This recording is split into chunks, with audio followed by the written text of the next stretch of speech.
watched you, and the world's watched you. You don't have to make the adjustments you've made. You don't. You actually don't. But you have, and you have become the person that you are, and it's been astounding. Why? Why have you changed so much? Why have you gotten so intentional about relationships and honor and humility and gratitude? I mean, we've all watched it, but the question is why, you know? I think that I've experienced so much in my short life. I've seen so much. I've experienced a lot of things that a lot of people would look and think that would bring such fulfillment, whether it's things and cars and clothes and money and stuff and girls. And I've had a lot of stuff that really left me empty. And so I really started looking to find fulfillment. And, I realized that, the things that I thought were going to continue to give me that fulfillment, that still to this day, I feel these lies that say, hey, well, if you just get this, you'll be happy. And if you get this, you'll be happy.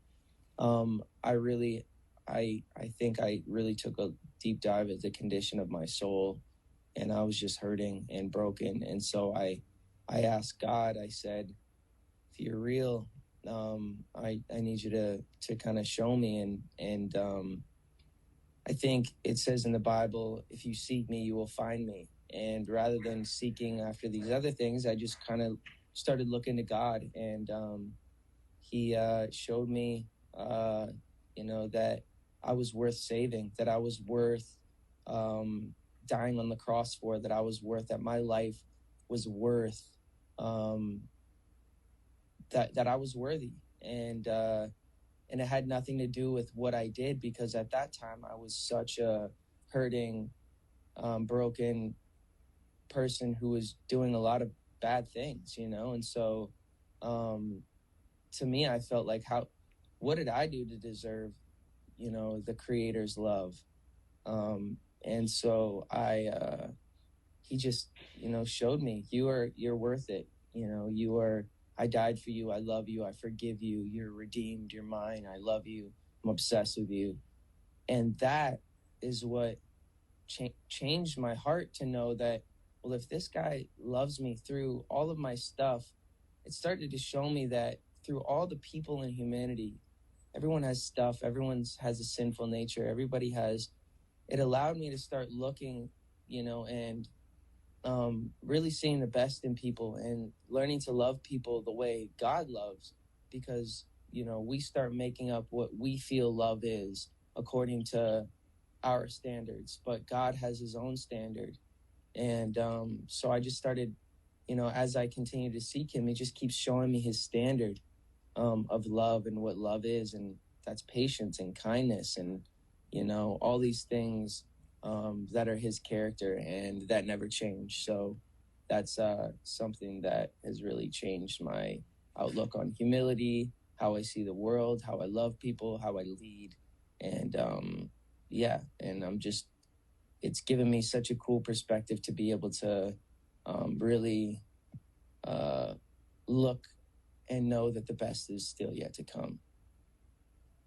Is this kind of when the transition from just entertainer to leader started to happen? Because that transition's kind of been apparent to so many people. You went from, hey, I'm a singer, I'm an entertainer, I'm a personality, to I'd like to really help people in their spiritual journey, in their life. And in that regard, you're a leader. Even the album Changes, it's a lot of fun, but it's promoting that life is changing in seasons. And so is this when you became a leader? I mean, was that intentional on your part? I was talking to Harry Hudson today. Harry. Yeah. He's such a good guy. And we were just talking. He said something really cool about, he wants to use his platform to help people. And I'm in the same boat. And I think he was saying how music is his passion, but people are his purpose. And so he's like, I'm using my passion, which is music. Music isn't the purpose, it's the passion. which leads me to be able to, help people, which is the purpose. And so I thought that was a really cool way to look at it. That is a great way to say it. Harry, And he also went in to say that his pain, which, obviously we know he got cancer and he's had a lot of other traumatic things happen in his life, is what led him to the end of himself to realize, what am I going to leave? What's the mark that I'm going to leave in this world? And so he's like, he started looking for his purpose, and he realized that he's been given this extreme talent, and music is a way that he's able to use his gifts to really fulfill his purpose, which is going to give him the most fulfillment in life, I think. And what's your take on pain and its role in your life? And here's Harry saying it brought him to the end of himself. Yeah. Do you feel similarly about pain? Yeah, I think pain is. It's funny because I took over your sermon when I was in LA, and basically it was saying how power, God, He's made strong in our weakness. God. What is it? His power is made perfect in our weakness. Perfect in our weakness. So when we're weak, He's strong, and it allows us to see His goodness and His faithfulness and His character in a time where we feel weak, and that's kind of where I'm at.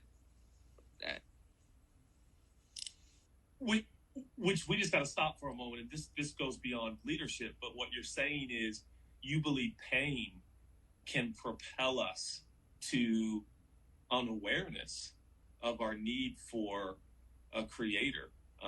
Is that kind of what you're saying? Yes. Yeah. It's like when we come to the end of ourselves, we realize that there's nothing we can muster up to really, I guess, like, I couldn't find it in myself to like heal myself or fix myself or be better, because I just felt myself continuing to disappoint people, disappoint myself, and I was like, nobody here on earth is able to, I always feel misunderstood. I always feel like people don't really get to see but then I'm like, well, God, the creator of heaven and earth, who designed me, knows me. I mean, He knows me. He created me. He knows the numbers of hairs on my head. And who's going to honor, or like, who's going to care more than our creator? Totally. Yeah.